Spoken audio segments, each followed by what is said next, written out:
அருமையானவர்களே, இந்த நாளிலும் அவனுடைய வார்த்தை நன்மையை கொண்டிருந்தேன். என்னாகும் 23:23 வசனம் சொல்கிறது, யாக்கோபுக்கு விரோதமான மந்திரவாதம் இல்லை, இஸ்ரவேலுக்கு விரோதமான குறி சொல்லுதலும் இல்லை. தேவன் என்னென்ன செய்தார் என்று கொஞ்ச காலத்தில் யாக்கோபையும் இஸ்ரவேலையும் குறித்து சொல்லப்படும். ஆமென். அப்ப ஆண்டவர் என்ன சொல்றாரு, என் பிள்ளைகளுக்கு விரோதமாக மந்திரவாதம் கிரியை செய்யாது, என் பிள்ளைகளுக்கு விரோதமாக குறி சொல்லுதலும் கிரியை செய்யாது. ஆமென். அப்ப ஒருவேளை பிரதர், நாங்க ரொம்ப நல்லா இருந்தோம், அவங்க எங்களுக்கு விரோதமா செய்வன வச்சுட்டாங்க, அவங்க எங்களுக்கு விரோதமான மந்திரவாதம் செய்யறாங்க, எங்களுக்கு நல்லா தெரியுது அப்படின்னு நீங்க சொல்றீங்கன்னா, நான் சொல்றேன், நீங்க உங்களை யாருன்னு நீங்க புரிஞ்சுட்டீங்கன்னா அவங்க என்ன செஞ்சாலும் உங்களை ஒண்ணுமே செய்யாது. ஆமென்.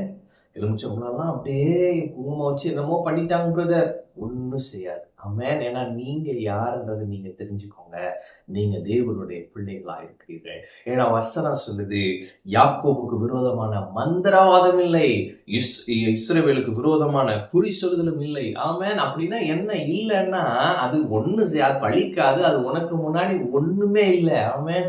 நீங்க தான் அதை அப்படியே பெருசுப்படுத்திட்டு இருக்கீங்க. ஆனா ஆண்டு சொல்ல அது ஒண்ணுமே இல்லப்பா. ஆமென். மந்திரவாதமா ஒண்ணுமே இல்லை, பில்லிசூன்யமா ஒண்ணுமே இல்லை, செய்வினையா ஒண்ணுமே இல்லை, தகடு தட்டு அதுவா ஒண்ணுமே இல்லை, காசு வட்டி போட்டுட்டாங்களா ஒண்ணுமே இல்லை. ஆமென் என்று சொன்னா தேவனுடைய பிள்ளைகள். அது மாத்திரமல்ல, அடுத்து என்ன போட்டிருக்கு, தேவன் என்னென்ன செய்தார் என்று கொஞ்ச காலத்தில் பாருங்க, தேவன் என்னென்ன செய்தார்னு கொஞ்ச காலத்துல சொல்லப்படும். அப்ப ஆண்டவர் என்ன சொல்றாருப்பா, ரொம்ப கொஞ்ச நாள் உன் லைஃப் எங்க போகுது நீ பொறுத்திருந்து பாருங்க. அவன் கொஞ்ச காலத்துல உன் வாழ்க்கையில நான் என்னென்ன செய்யறேன்றது நீ சொல்ல மாட்ட, மற்றவங்க சொல்லுவாங்கன்ற. அவன் சொல்லப்படும். அப்பா, அவன் லைஃப் எங்க போயிடுச்சு தெரியுமா, அவங்க சர்ச்சுக்கு தான் போயிட்டு இருந்தாங்க, அவன் வாழ்க்கை எங்கேயோ போயிடுச்சு, அவங்க தேவன் அவங்களுக்கு என்னென்ன செய்திருக்கிறார் சொல்லப்படும். அவன் நீங்கள் சாட்சிகளா இருப்பீர்கள். எனவே நான் சொல்லுகிறேன், மந்திரவாதம் இல்லை, பில்லிசூன்யம் இல்லை, அவைகள் ஒன்றுமே இல்லை. ஏனென்று சொன்னா பிசாசு உங்க மேல வல்லமையே இல்லை. ஆமென்.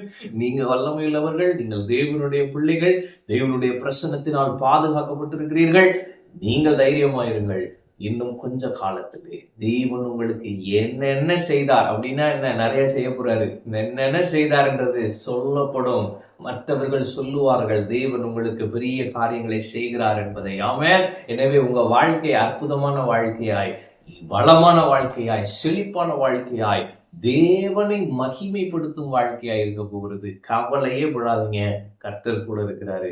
இந்த காரியங்கள் எல்லாம் மாறும், உங்க சூழ்நிலைகள் எல்லாம் மாறும். மாறுறதுக்கான வாய்ப்பே இல்லைன்னு சொன்னாலும் நான் சொல்றேன், அது நிச்சயம் மாறும். ஏன்னா நேற்றும் இன்று மாறாதவராகிய இயேசு கிறிஸ்து இவைகளை மாற்றுவார். சொன்னு போகாதீங்க. இந்த நாள் ஆசீர்வாதமா இருக்கும், இனி வரும் காலம் ஆசீர்வாதமா இருக்கும்.